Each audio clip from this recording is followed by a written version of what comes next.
It's March 2019 as I record this, and that's appropriate because what I'm about to talk about is madness. And no, I'm not talking about the NCAA tournament coming up later this month. Rather, I am talking about the Military Lending Act.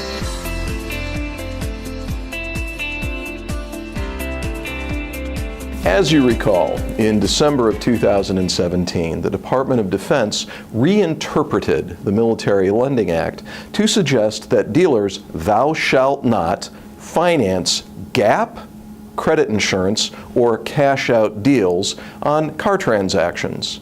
Prior to that, the MLA had something called the Military Lending Exemption, which meant the MLA didn't apply to car dealerships.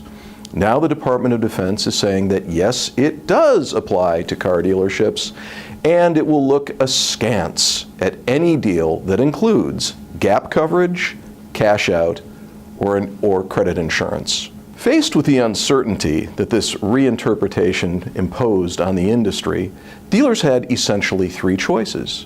They could either, one, not sell gap to anybody, two, sell gap, but only to people who were not covered borrowers as defined in the MLA, or go ahead and sell gap to covered borrowers, but comply with the requirements of the Military Lending Act. Each of these approaches had their own drawbacks. If you didn't sell gap to anybody, you couldn't discriminate against anybody. You treated everybody equally. However, there are people who need gap, and you are doing them no good service by not making it available. Plus, you lose the profit opportunity that comes from selling this valuable and useful product. If you sell to everyone except covered borrowers, you're discriminating against military personnel and their dependents.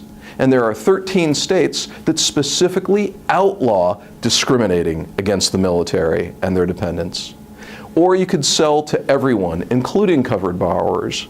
But if you did that, you run the risk of not following the MLA procedures precisely, and even worse, the odds are banks and other finance sources won't buy your paper. So what's a dealer to do?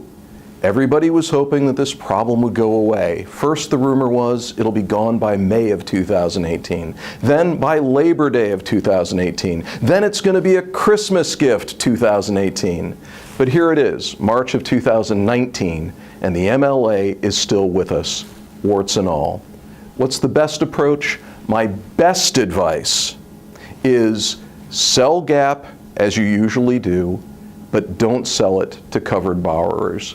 This can create hardship for those covered borrowers, those people addressed by the MLA who actually need gap, and we all feel bad for that. But you don't want to get sued for running afoul of the federal government. But is that enough? Is that going to get you out of the woods? And the answer is no.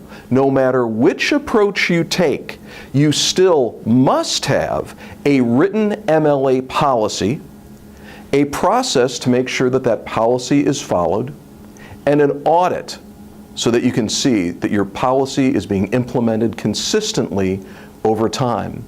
No matter what you do, you got to have a written policy, you have to have a process in place, and you need to have an audit.